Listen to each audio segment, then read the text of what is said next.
আসসালামু আলাইকুম। স্বাগত জানাচ্ছি রাঙায়ে।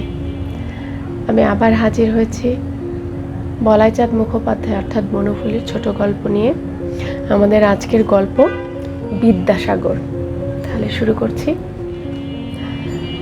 বিদায় লইবার প্রাক্কালে বিনীত নমস্কার করিয়া ভদ্রলোক বলিয়া গেল, ওই মোড়াটায় ডিসপেন্সারি খুলেছি মাস্টার মশাই, দয়া করে যাবেন মাঝে মাঝে। আচ্ছা। স্মৃতিপটে কয়েকটি ছবি ভাসিয়া উঠিতেছে, পুরাতন ছবি। নতুন টিউশনি করিতাম, উপর্যুপরি কয়েকবার বিয়ে ফেল করার দরুনই হোক অথবা শ্রীমৎ স্বামী চিন্ময়ানন্দের সাক্ষাৎ লাভের ফলেই হোক ধর্মে মতি হইয়াছিল। স্বামী চিন্ময়ানন্দের পদপ্রান্তে বসিয়া হিন্দু ধর্মের নিগূঢ় তত্ত্ব শ্রবণ করিতাম। বুঝতাম কর্মজগতে যাহাই হোক ধর্মজগতে হিন্দুরা অপরাজেয়।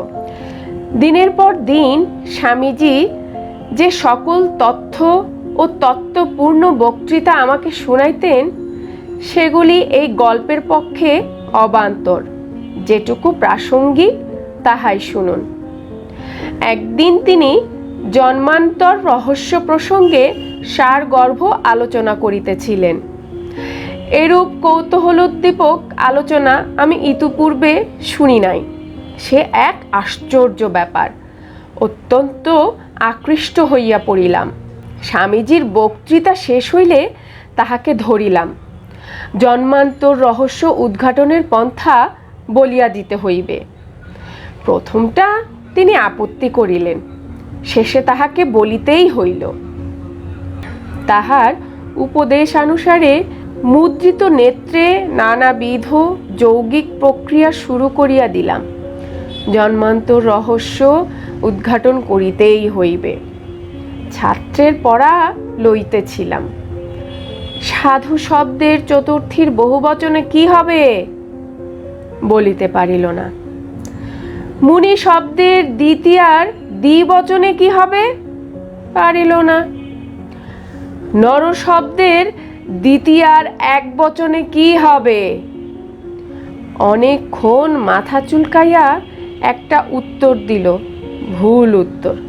ঠাস করিয়া একটা চর মারিয়া উপক্রমিকা খানা ছুঁড়িয়া ফেলিয়া দিলাম। এইরূপ প্রত্যহ। হঠাৎ বাসনা হইল, ছোকরা পূর্বজন্মে কি ছিল একবার দেখিলেই হয়। আমার বিশ্বাস হয় গাধা না হয় গরু ছিল।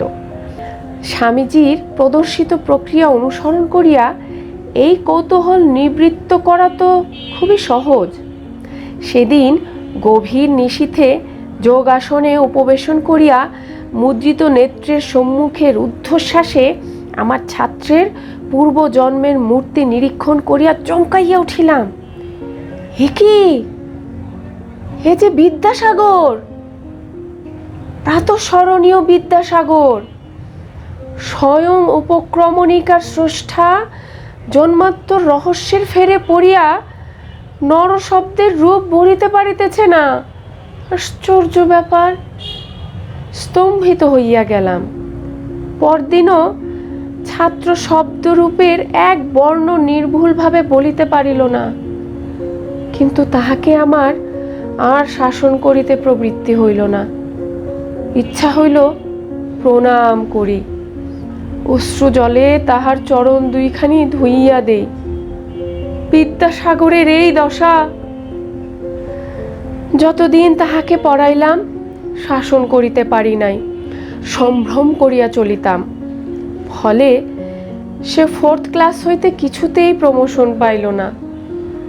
আমার চাকরিটি গেল।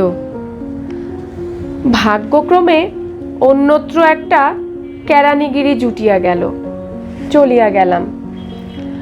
বছর 5 পরে আমার নতুন কর্মস্থলে বিদ্যাসাগরের সঙ্গে আবার দেখা হয়। সব কথা শুনিলাম। পড়াশোনা ছাড়িয়া দিয়া দিন কতক সে শখের থিয়েটারে মাতিয়াছিল।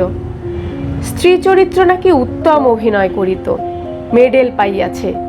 সম্প্রতি কিন্তু সে লাইফ ইন্স্যুরেন্সের এজেন্ট। আমি যদি অনুগ্রহ করিয়া তাহার কোম্পানিতে।